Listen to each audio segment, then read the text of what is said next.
বেলডাঙ্গা থানার হুমায়ুন কবির যে বাবরি মসজিদ করছেন, জেওপি পার্টির চেয়ারম্যান, তার মুখের ভাষাটা একবার ভালো করে শুনুন।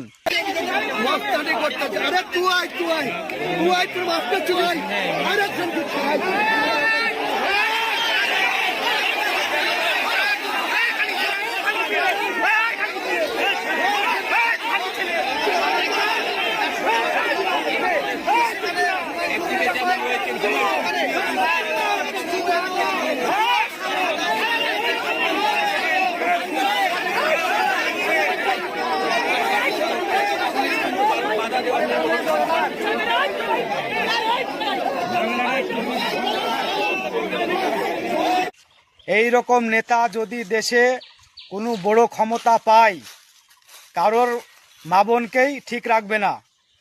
ভিডিওটি একবার ভালো করে শুনে সবাই ভিডিওটি শেয়ার করবেন।